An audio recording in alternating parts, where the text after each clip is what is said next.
నువ్వు మళ్ళీ ఫోన్ చేసావా? ముందు రోహిణి రానివ్వమ్మా.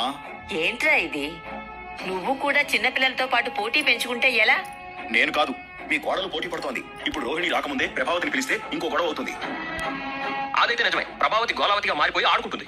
ఏంటో ఎవరిద్దరి పంచాయతీ తెగ్గొట్టాలని వచ్చానో ఆ ఇద్దరే లేరు. ఇదేం పనికి మాలిన పంచాయతీరా? అసలు రోహిణి ఎక్కడుంది? రోహిణి తప్పకుండా విద్య ఇంట్లోనే ఉంటుంది. నేను అదే చెప్పాను మీనా. రోహిణికి ఇంకెవ్వరూ లేరు. ఖచ్చితంగా విద్య ఇంట్లోనే ఉంటుంది. ఖచ్చితంగా ఎక్కడుంటుందో తెలిసినప్పుడు వెళ్ళి తీసుకురావచ్చు కదరా. నేను వెళ్తే తను కొండకి కూర్చుంటుంది, నేను తగ్గినట్టు ఉంటుంది. వీడికి ఈగో చాలా ఎక్కువ. భార్యాభర్తలో ఎవరో ఒకరు తగ్గాలి కదా. అవును, శృతి అలిగి వెళ్ళిపోతే నేను కూడా వాళ్ళ ఇంటికి వెళ్ళలేదా? రవి పిలవగానే నేను కూడా రాలేదా? ప్రేమించి పెళ్లి చేసుకున్న మీ మధ్య కూడా గొడవలు ఉన్నాయా? అవును, లేచిపోయి పెళ్లి చేసుకున్నారు. మీరు ఇలా రెచ్చిపోయి చెప్పాలా? బా లేదు గ్రాని, మా ఇద్దరి మధ్య వచ్చేవన్నీ చిలిపి తగ్గరాలే.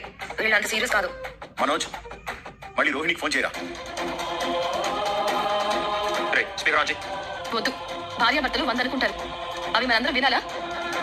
మీరు కాస్త పక్కకి వెళ్ళండి.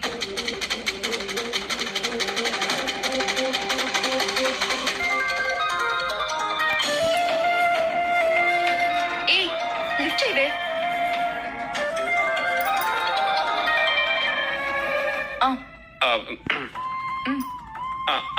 ఏంటి అదే అదే అంటే ఏదో ఏదో చెప్పడానికి చేసావా? కాదు. మరి రా. ఇప్పుడు రమ్మంటున్నావా? హలో, ఇప్పుడు కూడా నేను నమ్మడం లేదు. మరి ఊరు నుంచి మా బామ్మ వచ్చింది, నిన్ను పిలిపించమని చెప్పింది. ఓహో, ఇప్పుడు కూడా నువ్వు కదా పిలిచింది? అవన్నీ పక్కన పెట్టు. ఆ మనోజ్ వేరు, ఈ మనోజ్ వేరు. బామ్మ రమ్మంది, వస్తే రా, లేదంటే లేదు. అమ్మా నువ్వేం మాట్లాడుకో. వాడికి కూడా చల్లరాలేదా? అయితే నేను రావాలని నీకు లేదా? 1,00,000 అబద్ధాలు చెప్పి ఇంకా నువ్వే అబద్ధం చెప్పని దానిలా, ఏ తప్పు చేయని దానిలా, ఎవరిని మోసం చేయని దానిలా మాట్లాడుకో. నాకు చాలా చోట్ల కాలుతుంది. సరే అయితే నేను రాను. బామ్మ మాట కూడా వినానంటే అది నీ కర్మ. మా అమ్మ లాంటిదే బామ్మ గట్టిగా మాట్లాడితే పిల్లి కూనలా మారిపోతుంది. నేను బామ్మకి విలువ ఇవ్వను అంటే లేదు. నువ్వు నాకు విలువ ఇవ్వనంటున్నావు కదా, అందుకే ఫీల్ అవుతున్నాను. మన తొక్కలో కాపురం గురించి పక్కన పెట్టు. అబద్ధాల కాపురం, మోసాల కాపురం. ఇప్పుడు ఏం చేయాలి నేను? బామ్మ మాటని గౌరవించాలి. మరి నేను వస్తే నేను తిట్టకూడదు, కొట్టకూడదు. తను వస్తే ఎవరు తిట్టకూడదు, కొట్టకూడదు అంటుంది. నువ్వు కుట్టావా? అమ్మ కొట్టింది. దానికి బుద్ధి జ్ఞానం లేదు. కోడలు కొడుతుందా? రే, ఎవ్వరూ తిట్టరు కొట్టరు, రమ్మని చెప్పు. మా అమ్మ వచ్చాక డిసైడ్ చేస్తుంది. నన్ను తిట్టడానికైనా ఏం చేయడానికైనా నీకే హక్కుంది. ఆ హక్కు నేను ఉపయోగించుకోకపోవడం వల్లే ఇన్ని అబద్ధాలు చెప్పావు. వస్తున్నావా లేదా? వస్తాను. మంచిది. వస్తుందంట బామ్మ.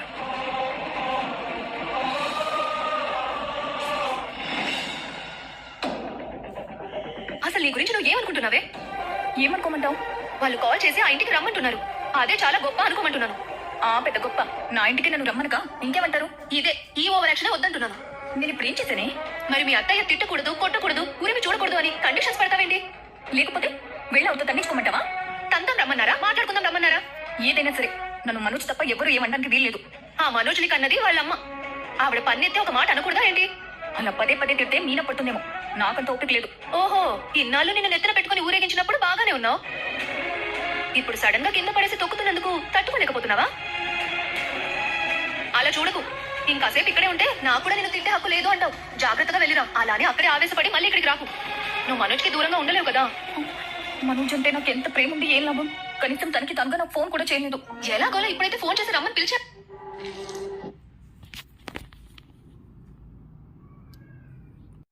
ముందు ఇంటికి వెళ్ళి సమస్యని సామరస్యంగా పరిష్కరించుకో.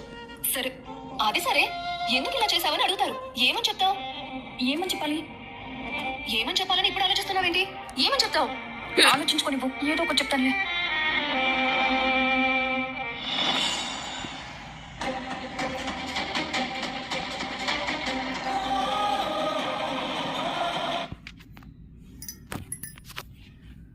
ఆఫ్లైన్లోనే ఉన్నావా? ఇదిగో కాఫీ తీసుకో. వదినా,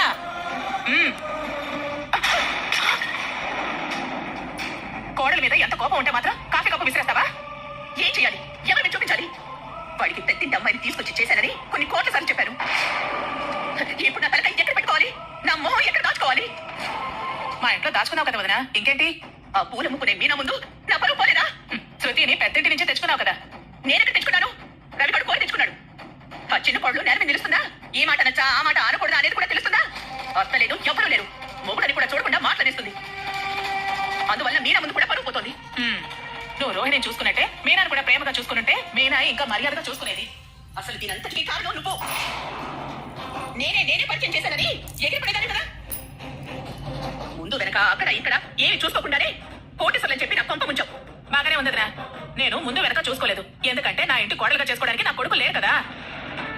సంబంధం కలుపుకునేటప్పుడు పిల్ల తరపు వాళ్ళతో మాట్లాడావా?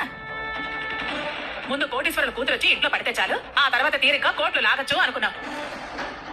అడిగినప్పుడల్లా నీ కోడలు ఏదో ఒక కారణం చెప్పి తప్పించుకుంటూ ఉంటే సంవత్సరాల నుంచి ఏం చేస్తున్నావు? ఇప్పుడు తెలిసేసరికి తిట్టి కొట్టి బయటకు పంపించేశావు. నిన్ను నీ కోడలు ఒకసారి కాదు ప్రతిసారి ఫోన్లు చేసింది. ప్రతిరోజు నేను ఏప్రిల్ ఫుల్ చేస్తూనే ఉంది. ఆయన ఆయన ఏ ఆయన? ఇంకే ఆయన? మా ఆయనే. ఓ అన్నయ్య, ఇదిగో మాట్లాడు. హలో హలో, బాగా నవ్వుకుంటున్నారా ఇంట్లో? ఎవరు? మీరంతా. నువ్వేమైనా జోకేసిపోయావా? నాకు తెలుసు. బాలుగడైతే పడి పడి నవ్వుకుంటూ ఉంటుంటాడు. ఆ మీనా అయితే వంటగదిలోకి వెళ్ళి ఇంకా నవ్వుకుంటూ ఉంటుంది. అది నీ భ్రమ. ఏం చేస్తున్నావు? బిజీగా ఉన్నాను. అక్కడ ఏగలు తోలుకుంటూ ఉంటావని నాకు తెలుసు. మీకు అన్నీ తెలుసు. మీ భార్య ఎంత ఫీల్ అవుతుందో మాత్రం మీకు అక్కర్లేదు. అందుకే ఒక పని చేశాను. ఏంటది? రెండు పెళ్లి చేసుకుందాం అనుకుంటారా? వయసులో ఉండుంటే ఖచ్చితంగా చేసుకునేవాడిని. ఈ వయసులో బాగుండదులే. మంచిది. ఇప్పుడేంటి? ఆ, మా అమ్మ వచ్చింది. ఆ? మీ ఆవిడ చచ్చింది. స్పీకర్ ఆన్ చేయనా? వద్దు, నేను మెల్లిగానే మాట్లాడతాను. ఇంట్లో సమస్యలు ఎక్కువయ్యాయని అన్ని చక్కదిద్ది పంపుదామని మా అమ్మని తీసుకొచ్చాను. తొందరగా ఇంటికి రా. ఆ దొంగ మలేషియా ఎక్కడుంది? మనోజ్తో ఫోన్ చేయించాను. రోహిణి వస్తానంది. Live phone. ఇది నాకు నా కోడలికి మధ్య జరిగే విషయం. ఇందులో మీ అమ్మగా జోక్యం చేసుకోవడం ఏంటి? అవునా, ఇది నాకు నా కోడలికి మధ్య జరగాల్సిన విషయం. నోరు మూసుకొని వస్తావా? సత్యాన్ని మా ఊరు తీసుకెళ్ళిపోనా? అదేంటయ్యా అలా అంటారు? నేను ఎప్పుడైనా మీకు ఎదురు చెప్పానా? మీ మాట కాదన్నానా? ఈ ఇంట్లో ఏ సమస్య వచ్చినా మాట్లాడే హక్కు నాకుంటుంది. చక్కదిద్దే బాధ్యత నాకుంటుంది. సత్యాన్ని ఫోన్ ఇస్తున్నాను, మాట్లాడు. హలో, మీకు అసలు కాస్త ఉందా? మీ అమ్మగారికి ఫోన్ ఇస్తున్నట్టు చెప్పేవారు కదా. అప్పుడే నువ్వు జోర్ చచ్చాను. మా అమ్మకేం కొత్త కాదు కానీ రా. సరే. అమ్మయ్యా, మీ అత్తగారు వచ్చారా? అవును, ఆవిడ వచ్చారంటే నాకు మూడిందే. అత్తగా కోడళ్ళ ముందు పరుగు పోయింది. ఇప్పుడు కోడలుగా నా అత్త ముందు కోడళ్ళ ముందు పరుగు. వదినా, వెళ్ళు. నేను చేస్తే వెళ్ళను. సర్లే, అప్పుడు ఆవిడే ఇక్కడికి వస్తుంది.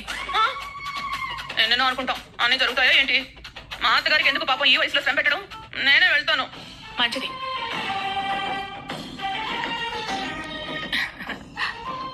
వస్తానందా? ఏరా, నీ పిల్లం కూడా వస్తుందా? వస్తుందిలే. ఇద్దరు రామని చెప్తారేమో అనుకున్నాను. ఇంత ఈజీగా గ్రాని సెటిల్ చేస్తుంది అనుకోలేదు. నీకు ఈ గొడవ చూస్తుంటే ఎంటర్టైనింగ్ గా ఉందా? ఆంటీ రోహిణి వచ్చాక ఆంటీ రోహిణిని ఎలా ట్రీట్ చేస్తుందో చూడాలి. ఎక్సైటెడ్ గా ఉన్నాను.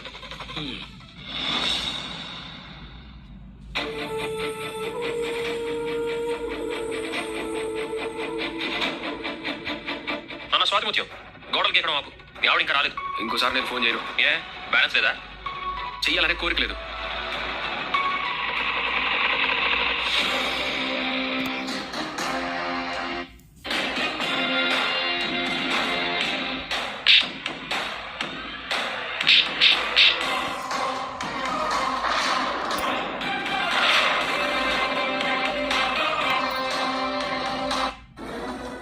నా దగ్గర చిల్లరలేదు మేడం.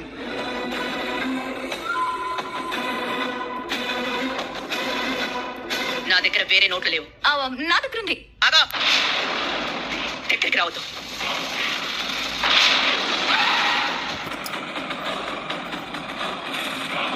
ఏంటి భయ్యా, చిల్లర కావాలా? నిన్ను అడిగావా? మాకు ఆటోతోనూ ఆటోలో వచ్చిన వాళ్లతోనూ సంబంధం లేదు. చిల్లర లేదు కదా మేడం. వాళ్ళు ఇస్తాన్నారు కదా, తీసుకుంటాను. అవసరం లేదు.